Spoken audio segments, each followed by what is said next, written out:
अच्छा, तो ये तुम्हारी मोहब्बत का सहारा था जिसने उसे हर तकलीफ बर्दाश्त करने पे मजबूर किया।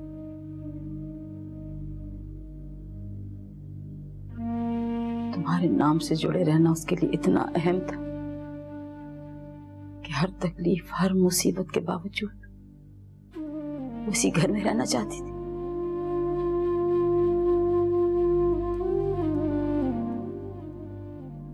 उसने तो मोहब्बत का वो हक भी अदा कर दिया जो उस पे फर्ज ही नहीं था।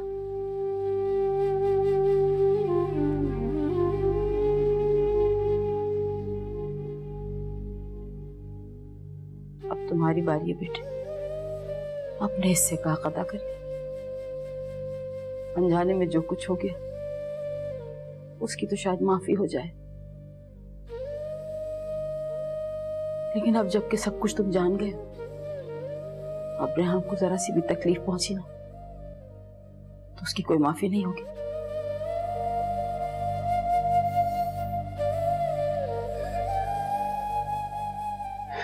मैं जानता हूं भाभी, लेकिन मैं क्या करूं?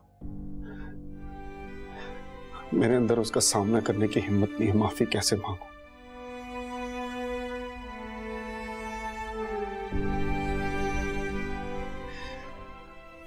मुझे अपने आप से नफरत हो रही है। मैं उससे मोहब्बत की उम्मीद कैसे? सब बातें तुम मत सोचो आशिर, क्योंकि ये सारी बातें तुम्हें उसका सहारा बनने से रोकेंगी। तुम्हारी नफरत, तुम्हारी मोहब्बत, तुम्हारी सजा, तुम्हारी जज़ा, ये सब कुछ भूल जाओ। अब तुम सिर्फ और सिर्फ रेहान का सोचो, सिर्फ रेहान को।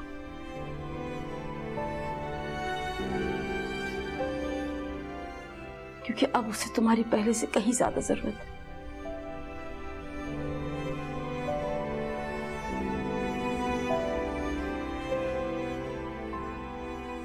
जो गुजर गया वो रोकना तुम्हारे बस में नहीं था,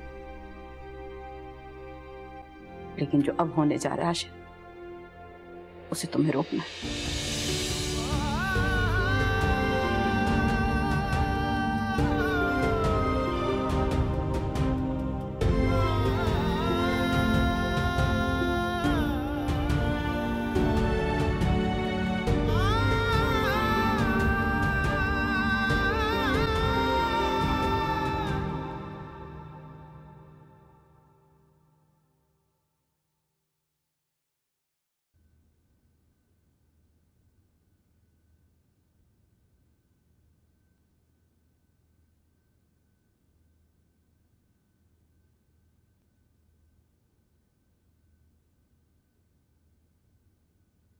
अस्सलाम वालेकुम मामा जान। वालेकुम अस्सलाम।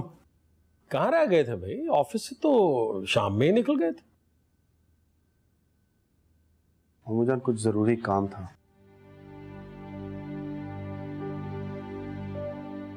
आशिर, तुम्हारे ये जरूरी काम कुछ ज्यादा ही नहीं पड़ गए?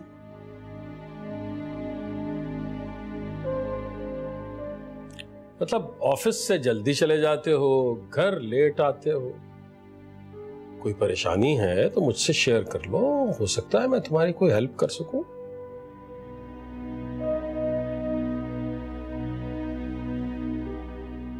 नहीं, ऐसी कोई बात नहीं। अच्छा, चलो तुम कहते हो तो मान लेते। मैं थक गया हूं, आराम करूंगा। अच्छा सुनो, वो खुशखबरी तो तुम्हें बताना ही भूल गया। कैसी खुशखबरी? आपा का फोन आया था। तुम्हें फोन किया दिन में, लेकिन तुम शायद अपने कामों में बिजी थे।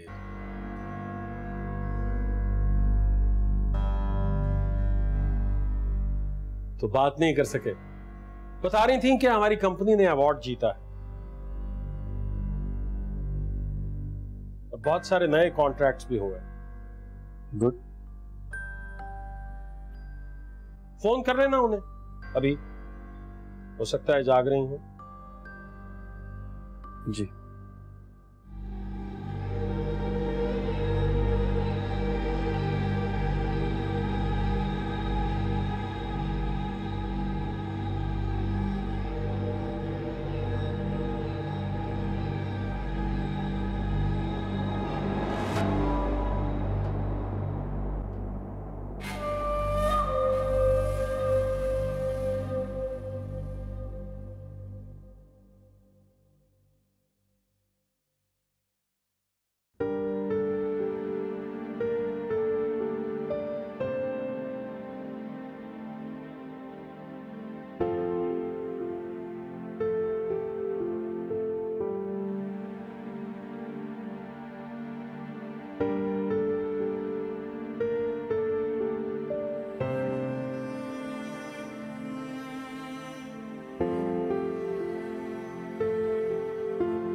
फैसल, मैं जानता हूं कि तुम और सबूर जानबूझकर मुझसे बात नहीं कर।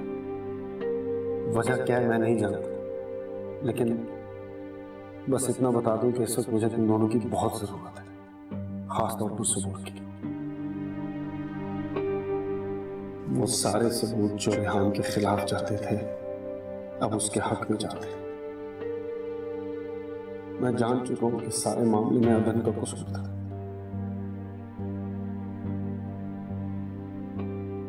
लेकिन मुझे इस बात का भी अंदाजा है कि जब ये सब कुछ हुआ तो सबूर पाकिस्तान में थी। मैं बस एक बार यह जानना चाहता हूं कि उस रात को आखिर ऐसा क्या हुआ था कि रेहान ने अदन को मरने पर उकसाने वाले मैसेजेस किए थे।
ये तुम्हारी मोहब्बत का सहारा था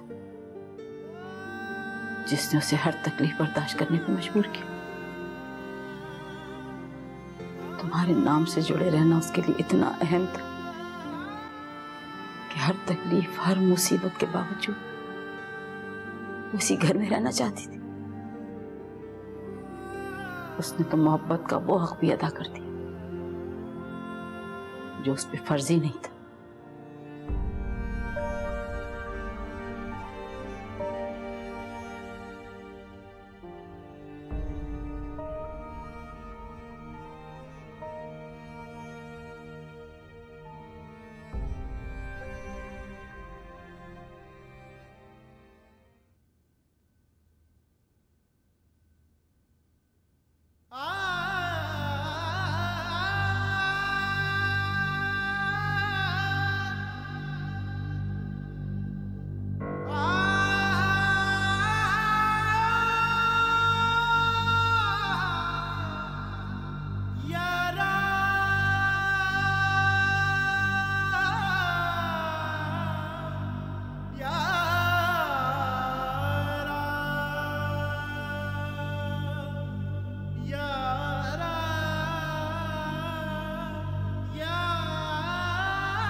हाथ जोड़ तुम्हारे सामने सजा मांगने के लिए खड़ा।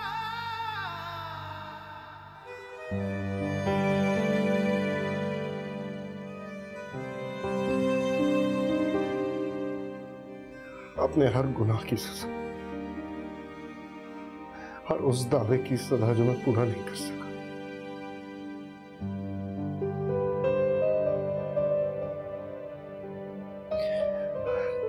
तुम पर लगे हर इल्जाम, हर जुल्म की सजा,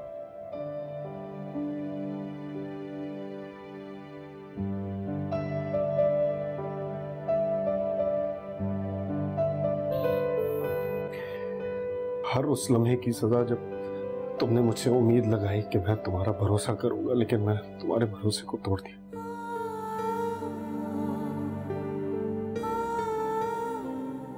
तुम मुझे अपनी बेगुनाही का यकीन दिलाती रही हो और मैं तुम्हारे नाकर्दा गुनाह पर यकीन करता रहा। रेहान, मुझे हर उस जुर्म की सजा चाहिए, मुझे हर उस तकलीफ से गुजारो, हर उस जिल्लत से गुजारो जिससे तुम गुजरी हो।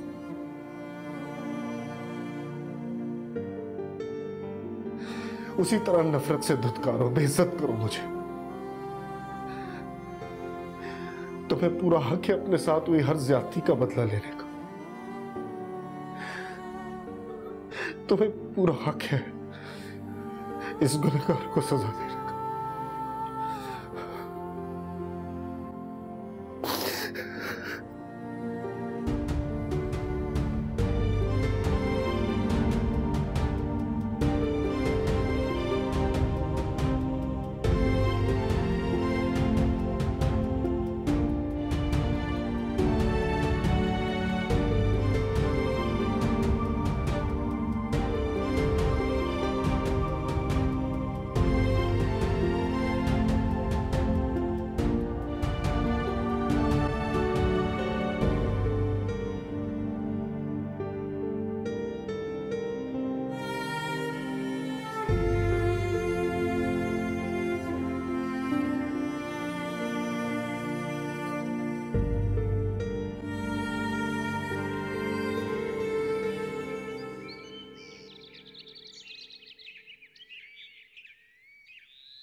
ऐ मेरे परवरदिगार, तेरा जितना शुक्र अदा करूंगा मैं। तूने मेरी बच्ची के दामन पर लगे दाग को मिटा दिया, उसे सुबह हो गया।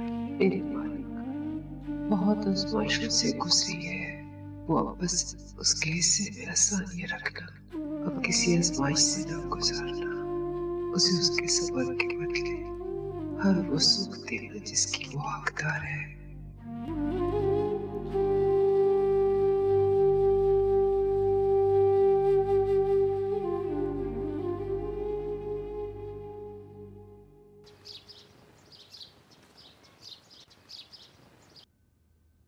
जीती रहो, बहुत बड़ा दिल है तुम्हारा।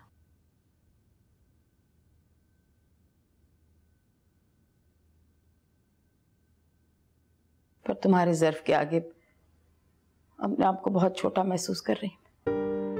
नहीं आप भाभी, ऐसे मत कह। सच कह रही हूँ, हम ही कम ज़र्फ थे जो तुम्हारी शराफत को ना पहचान सके।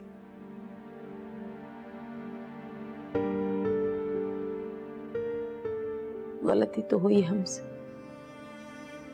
मुजरिम तो है ना हम। ऐसा मत कहें, आप ही तो थी जो हमेशा से इस घर में मेरी ढाल बन के खड़ी हुई है।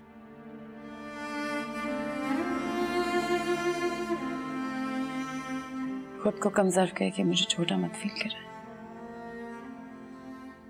अब तुम देखना, हालात बहुत जल्द बदलेंगे।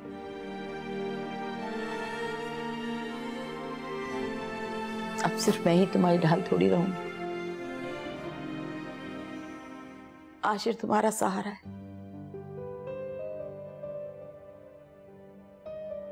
और आशिर से मजबूत तुम्हारी कोई ढाल नहीं। मेरा यकीन करो रेहान, जब सोफिया को पता चलेगा कि तुम बेकसूर हो, एक लम्हा नहीं लगाएगी तुम्हें अपनाने में।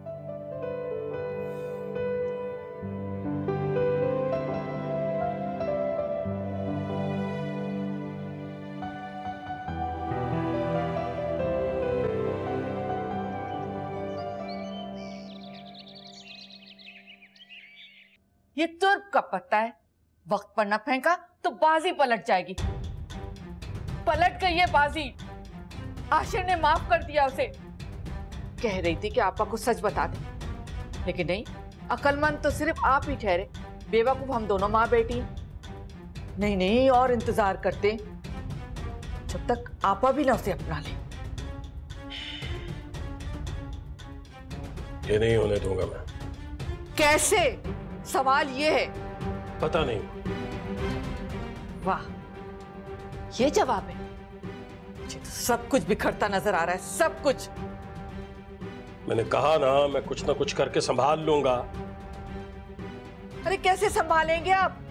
आपके पास तो कोई हल ही नहीं है, खाक संभालेंगे आप? तुम अपनी जबान बंद रख सकती हो, वरना मेरे दिमाग में अगर चलना भी है तो नहीं चल सके। ठीक, चुप हो जाती हूं मैं। चलाएं अपना दिमाग, निकालें कोई हल, वरना यहां से हमें खाली हाथ लौटना पड़ेगा। अपनी बेटी के सामने अभी कोई बात न करना, वरना वो जज्बात में सब कुछ बर्बाद कर देगी। बर्बाद होने को बचा क्या है? मैंने कहा ना, खुदा का वास्ता है, मुंह बंद रखो अपना।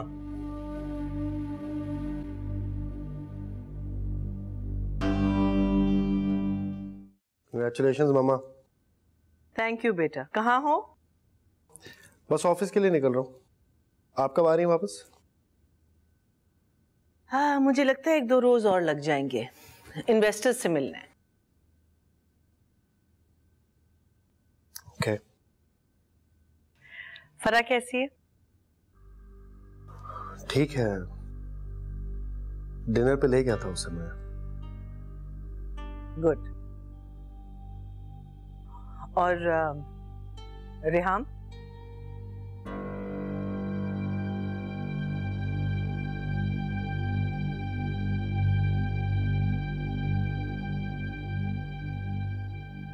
इस बारे में क्या सोचा है आशिर?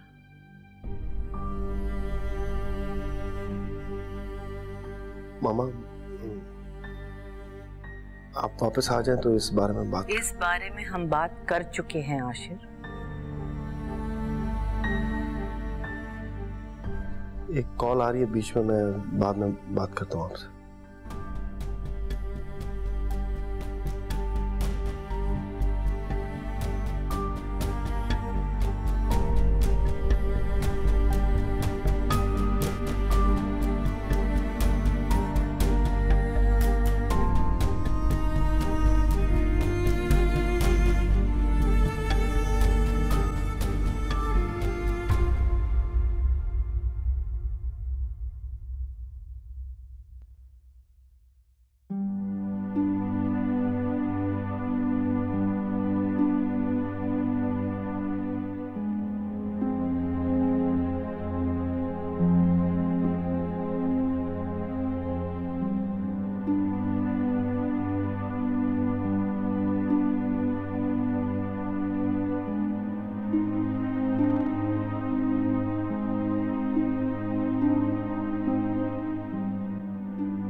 जी वकील साहब, कैसे हैं आप?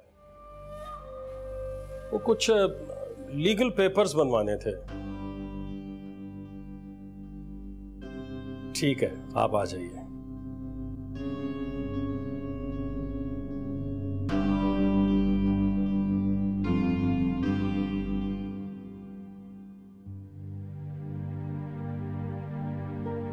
तुम्हारी नफरत, तुम्हारी मोहब्बत, तुम्हारी सजा, तुम्हारी जजा, ये सब कुछ भूल जाओ। अब तुम सिर्फ और सिर्फ रेहाम का सोचो, सिर्फ रेहाम का, क्योंकि अब उसे तुम्हारी पहले से कहीं ज्यादा जरूरत है।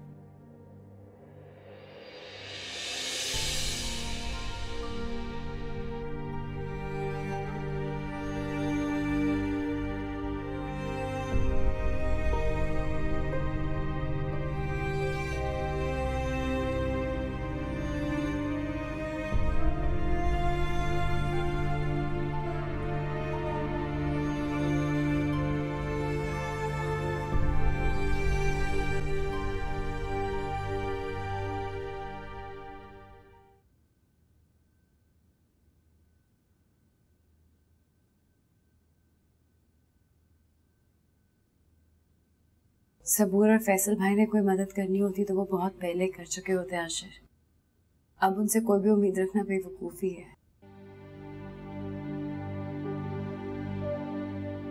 जानता हूँ रेहाम, लेकिन अदन को जो मैसेजेस हुए उसकी गवाह सिर्फ तुम या सबूर।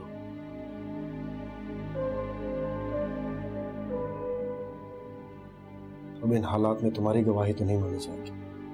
हाँ, लेकिन अगर सबूर खुद ये एडमिट कर ले कि वो मैसेजेस तुमने नहीं उसने अदन को किए थे, तो हो सकता है कि मामा मुझे तलाक देने पे मजबूर ना करे। हाँ, आपको मेरी बेगुनाही का यकीन आ गया है ना? बस एक दिन आंटी को भी तुम यकीन नहीं है। समझती हो रेहाम, वक्त बहुत कम है।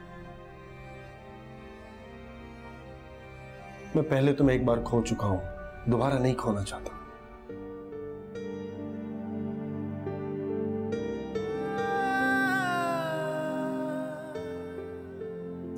मैंने कहा ना आशिर, सब ठीक हो जाएगा। मुझे नहीं पता कैसे, लेकिन मेरा दिल कहता है कि आजमाइश का वक्त खत्म हो जाएगा।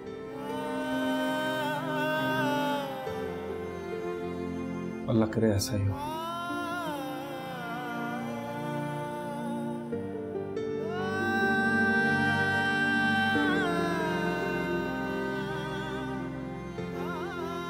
अब आप जाए यहाँ से, इससे पहले कि कोई देख ले और फिर कोई तमाशा खड़ा हो जाए।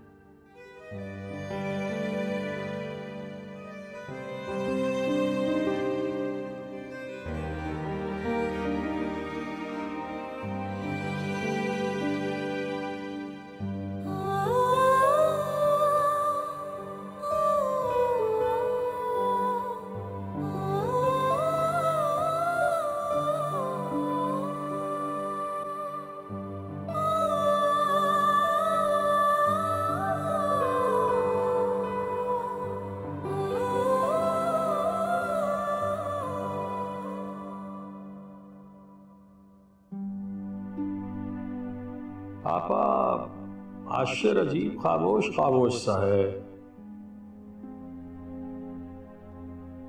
ऑफिस से बहुत जल्दी निकल जाता है, लेकिन रात गए तक घर नहीं आता। ऑफिस के सारे काम रुके पड़े हैं।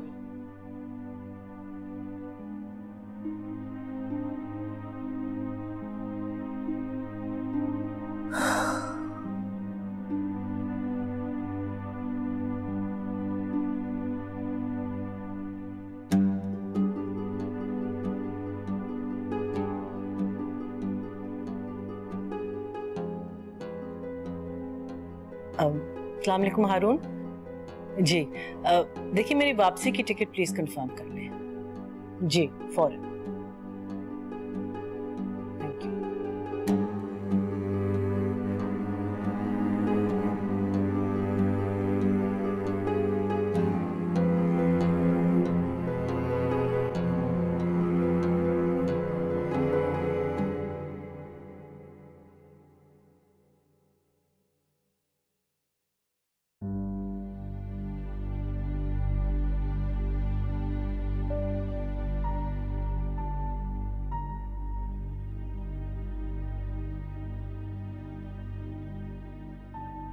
अपनाना चाहता था मैं तुम्हें, तुम्हारी रजामंदी से, तुम्हारे घर वालों की रजामंदी से। तुम्हारी ख्वाहिश का एहतराम करते हुए उस दिन मामा को लेकर तुम्हारे घर आ रहा था, तुम्हारा रिश्ता मांगने। फिर ऐन वक्त पर आने से क्यों रोक दिया? ऐसा क्या हुआ कि एक ही लम्हे में तुम्हारी मोहब्बत खत्म हो गई?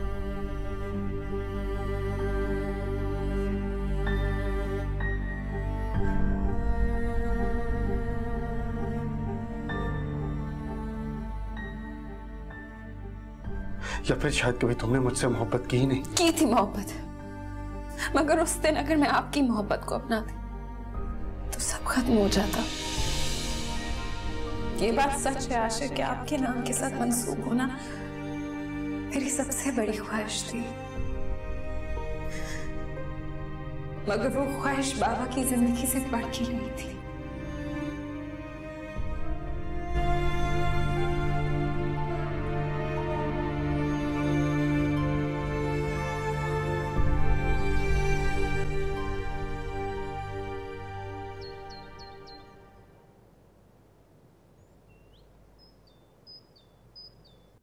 जी जी आपा, जी मैं बिल्कुल, मैं आ जाऊंगा जी। अच्छा आपा, खैरियत से आइए। खुदा हाफिज।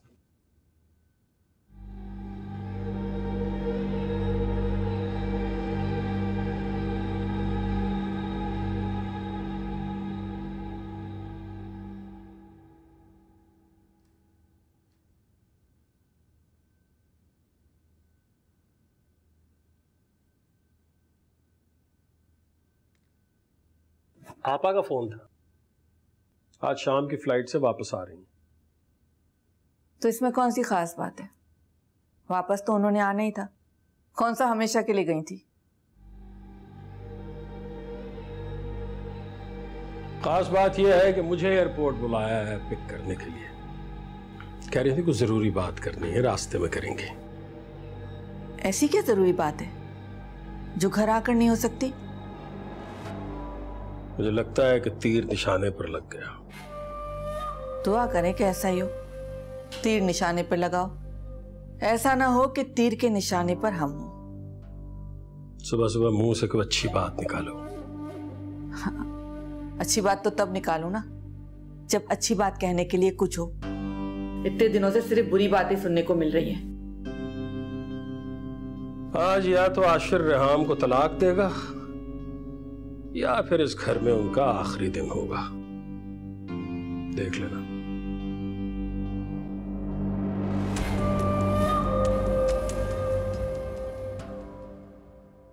खुदा का लाख लाख शुक्र है, आशिर का दिल तुम्हारी तरफ से साफ हो गया बेटा। जी अम्मा, बस ये सब आपकी दुआओं की वजह से हुआ है। इसके सिवाय मैं और कर भी क्या सकती हूँ। इंशाल्लाह जब तुम्हारी सास को हकीकत का पता चलेगा ना, तो वो भी सारे गिले शिकवे भुला देंगी। जी अम्मा। अच्छा आप मुझे बताएं, आप कैसी हैं? अहमद और रुबीना का रवैया आपके साथ बेहतर हुआ? अरे बेटा मैं बिल्कुल ठीक ठाक हूँ, तुम मेरी फिक्र ना करो। मेरे ठीक होने के लिए तो यही काफी है बेटा कि खुदा तुम्हारे लिए आसानियां पैदा करे। फिर भी अम्मा आप अपना ख्याल रखा करें, मुझे बहुत फिक्र रहती है आपकी। मैं बिल्कुल ठीक हूँ बेटा, तो मेरी फिक्र बिल्कुल मत करो। तुम मुझे ये बताओ कि आशिर कब अपनी माँ से बात करेगा? क्या कह रहा है आशिर? अम्मा वो आंटी अभी मुल्क से बाहर गई हुई हैं, तो इस सब में कुछ वक्त लगेगा। चलो अल्लाह तुम्हारे लिए आसानी और पैदा करे बेटा, मैं तो दुआ ही कर सकती हूँ। इंशाल्लाह। चले अम्मा, मैं आपको फिर बाद में फोन करती हूँ, ठीक है?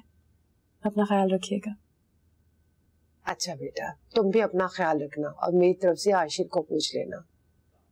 खुदा हाफिज। खुदा हाफिज बेटा।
तुम्हें सिर्फ ये बताने के लिए फोन किया था कि मैं जान गया हूं क्यों तुम खुद को और सबूर को इस मामले से अलग रखने की कोशिश कर रहे हो।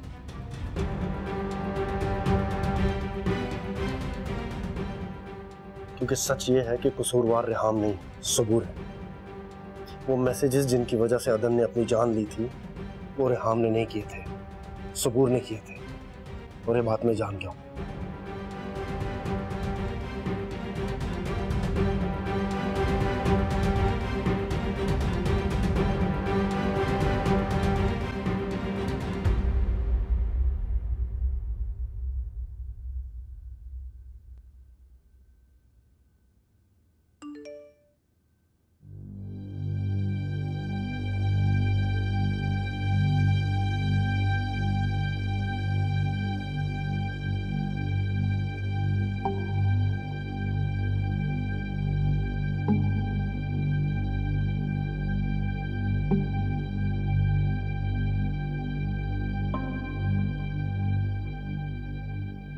तुम्हें सिर्फ ये बताने के लिए फोन किया था कि मैं जान गया हूं क्यों तुम खुद को और सबूर को इस मामले से अलग रखने की कोशिश कर रहे हो।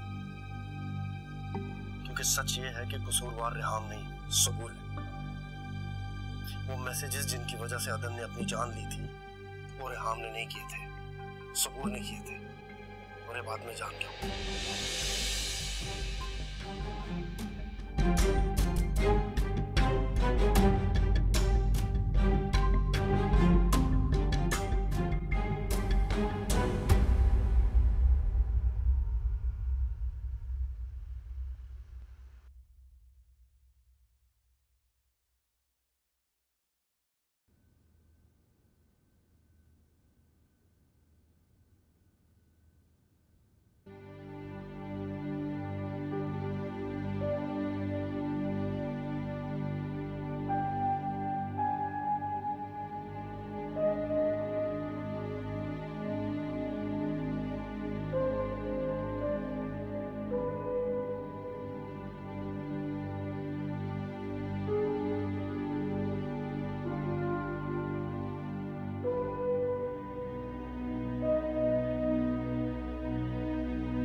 तुम्हारा और आशिर का सच जानती हूँ मैं।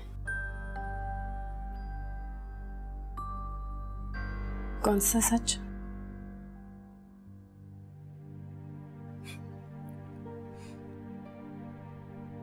तुम्हें पता है, बहुत हैरान होती थी मैं तुम्हें देखकर। समझ में नहीं आता था, इतनी तकलीफें, इतनी अजियत कैसे बर्दाश्त कर लेती हो तुम?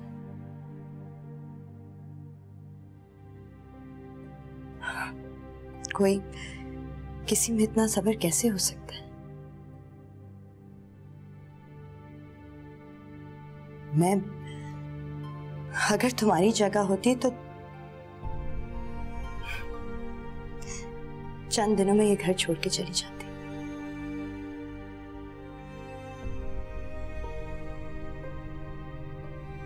अब क्या कह रही है मुझे समझ में नहीं आ रहा। यही कह रही हूं कि वो क्या वजह है कि अब तक तुम इस घर में रुकी हुई।